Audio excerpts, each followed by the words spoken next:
When I was 12, I came to the conclusion that everyone in the world, including my own family, was against me. I was never a problem child, but my parents sure treated me like one.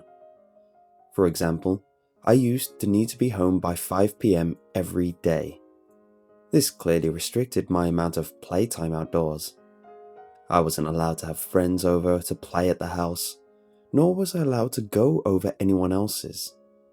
I had to finish homework directly after I come home from school, no matter how long it took. My parents refused to buy me video games and forced me to read books, and then write a book report on them to prove I actually read it. Now, even though those rules listed above were quite frustrating to me as a child, they aren't what upset me most. What really hurt me was the lack of compassion on behalf of my parents. My mother was a bitter woman who always made me feel guilty of accidents or mistakes I've made. My father only knew one emotion: frustration. The only time he spoke to me was when he screamed at me for receiving poor test scores or beat me for misbehaving. But enough about them. Let's talk about my school's psychologist. For his own privacy, we will call him Dr. Tanner. Like most junior high schools, a psychologist is always available on campus during school hours to assist any student in need of counseling, whether it is emotional, academic, social, behavioral, etc. To be honest, I've never seen any students talking with Dr. Tanner. Every day, I would walk past his office on my way to the cafeteria and peek through his door's little window. He would always be alone in there, working on some paperwork. I guessed that most kids were too afraid to speak about their problems to an adult who was practically a stranger. For this reason, it took me 3 weeks to muster enough courage to go into his office. March 2nd, 1993 was the day I decided to voice my troubles to Dr. Tanner. During lunch break, I stood in front of his office door and knocked. Through the window, I could see him raise his head, smile, and motion for me to come in. I did. He greeted me by introducing himself and asking for my name. Dr. Tanner was a very soft-spoken man who seemed to radiate kindness. In less than 30 minutes, I rambled to Dr. Tanner about how mean my parents were to me and how they didn't care about me at all. After a while, my voice began to quiver and I stopped speaking. The psychologist listened patiently to my whole spiel, arms folded and head nodding. I half expected him to begin talking about how everything I just said was untrue and that my parents loved me dearly and blah blah blah. But he didn't. Dr. Tanner leaned towards me with a grin on his face and said, "You know, I'm the best school psychologist in the world. I promise we will fix this." I rolled my eyes. "Okay, but how?" I asked. "I have my ways," he replied. "I'm a man of my word. I promise that within 1 month, the relationship between you and your parents will change for the better, forever."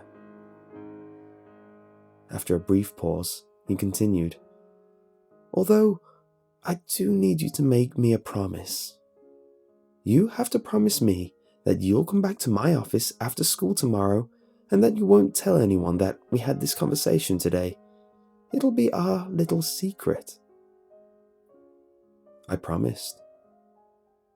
The following day, I returned to Dr. Tanner after school. It was around 4 p.m. when I entered his office. After a warm welcome, he asked me to have a seat in front of his desk once again. Upon sitting down, I watched Dr. Tanner close the blinds of the door's tiny window. "There," he smiled. "Now we have all the privacy we need." We began to talk about my likes and interests, my favourite subjects in school, my least favourite teachers, and things of the like. About an hour into the conversation, Dr. Tanner offered me a soft drink. I gladly took the offer, considering my parents never allowed me to drink soda. Dr. Tanner reached over to his mini fridge and fidgeted around before setting down 2 open cans of soda on his desk. Afterwards, we continued talking about what was going on in my life, but it wasn't long before I passed out from whatever drugs Dr. Tanner placed in my drink. It took me a minute or so to adjust my blurred vision upon waking, and when it did, I had no idea what to think. I was handcuffed to a bed with my mouth sealed with some duct tape. I immediately began to panic, squirming and tugging at the cuffs, but gave up soon after. My eyes widened in disbelief after looking around the room. There were posters of superheroes pinned up along the walls and photographs of famous athletes on shelves. In the middle of the room was an old television and Super Nintendo, various game cartridges stacked alongside it. I didn't know what to think. Here I am, filled in a room with items most kids would die to play with. I would have probably cried from joy hadn't I been handcuffed to a bed frame. My stomach sank once again as the door opened and Dr. Tanner walked inside. He sat down on the edge of the bed. "Now listen," he said. "Remember that I'm here to help you and I would never hurt you, okay?" Dr. Tanner gently removed the tape from my mouth and then the cuffs from my hands. My first instinct was to begin crying, but something about Dr. Tanner made me feel safe. He smiled at me. "You're going to be staying here for a while," he continued, "and during this time, you're allowed to play with any toys in this room while I'm here at home. But when I leave the house, I'll need to cuff one of your hands back to the bed. You can still watch the television, but I only want you to watch the news channels when I'm away." I sat in silence, trying to process the information he had given me. "So," Dr. Tanner yipped, slapping me on the knee, "you go ahead and knock yourself out. I'll be back when it's time for dinner." He got up from the bed, walked across the room, and clicked the TV's power button before locking the door behind him. Several more minutes passed before I realized that Dr. Tanner wasn't joking. All that was left for me to do was to boot up the Nintendo and play Mario until nightfall.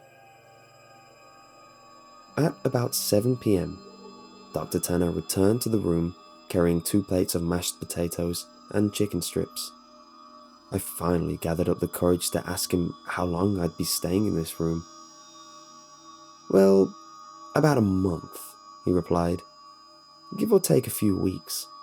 I just have some work I need to do."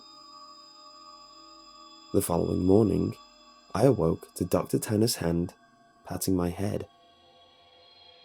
"Hey, bud, you don't have to wake up right now if you don't want, but I'm going to need to put this back on," he whispered, clamping the cold steel handcuff to my wrist. I gazed up at him. He was wearing a collared shirt and slacks, a coat draped over his shoulder, and a suitcase at his side.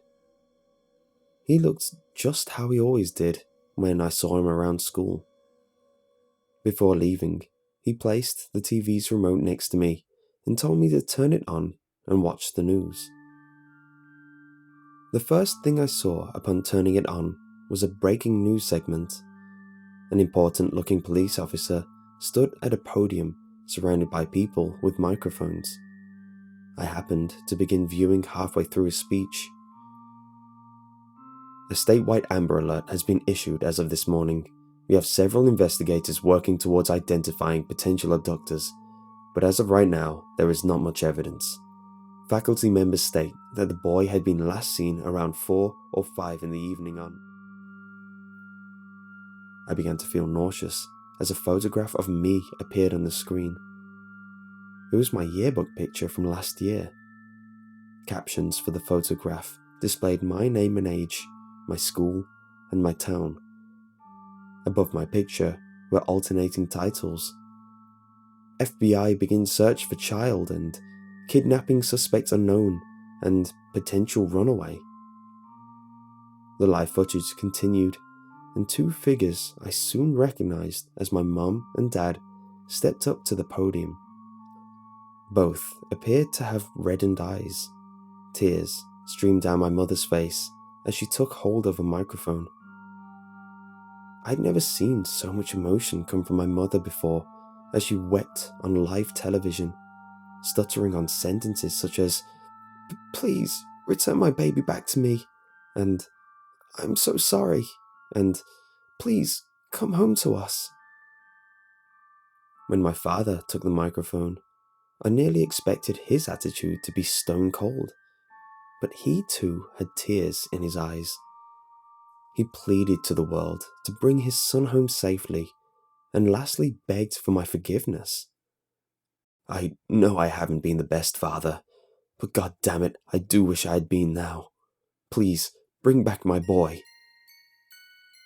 I turned the power off shortly after.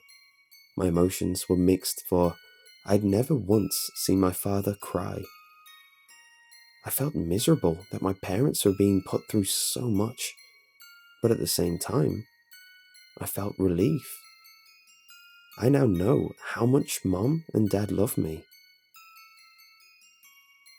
Nearly 4 weeks have passed, and Dr. Tanner has been treating me with the utmost respect.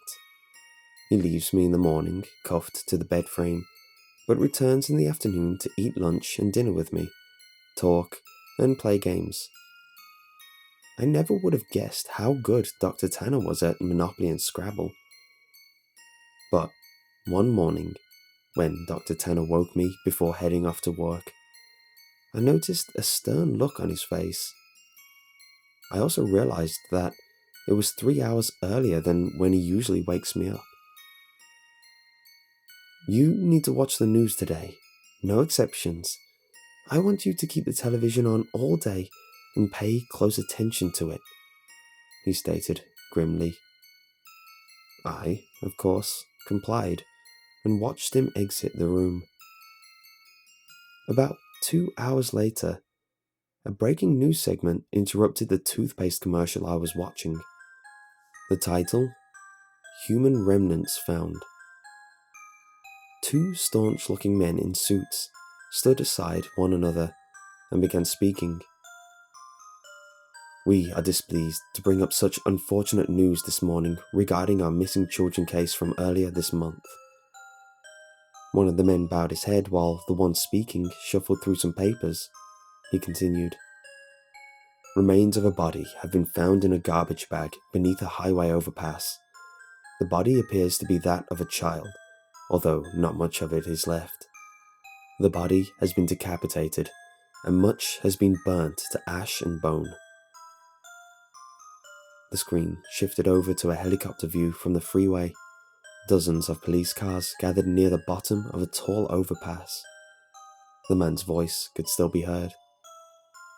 Within the bag, police found a junior high school identification card labeled as such. The screen showed the school ID card I always kept in my backpack. The plastic was sort of melted away, but my photograph and my name were intact. After the 2 men dismissed themselves, the camera panned over to my parents. They were sitting among reporters. My mother's face held a painful grimace, and my father sulked his head down at his knees. I shut the television off. Dr. Tanner returned home very late. He hurried into the room, unlocked my cuffs, and placed a bottle of fizzing water in my hands. He placed his hands onto my shoulders and smiled. "I made you a promise, didn't I?" I nodded, tears squeezing their way out of my eyes. "You need to make me a promise again," he whispered. He told me that I needed to drink all the water in the bottle. It would help me sleep. And from here on, I am never to tell anyone that I ever met him. I promised. I told you I'm the best school psychologist in the world, didn't I? And he was right. I awoke later that night to find myself lying in the middle of a park, stars shining brightly across the night sky. I recognized the park. It wasn't too far from my school. A mile or so down the road, I saw my house. The lights were off inside, but I could make out my father sitting on the step leading to the front door. I hesitantly called out to him. He lifted his head slowly, but when he saw it was me, he sprang to his feet, ran towards me, arms open, yelling my name. My mother erupted from the house behind him. Dr. Tanner was right. Things have changed with my family and I. My parents smile more often and treat me lovingly. I could not ask for a more perfect ending. Every now and then, I see Dr. Tanner on campus, walking to and from his office. Rarely do we ever make eye contact, let alone speak to one another. But sometimes, he'll shoot me a wink and a smile. I'll always keep my promise to him and pretend I never met him. But there will always be one question forever floating in my mind.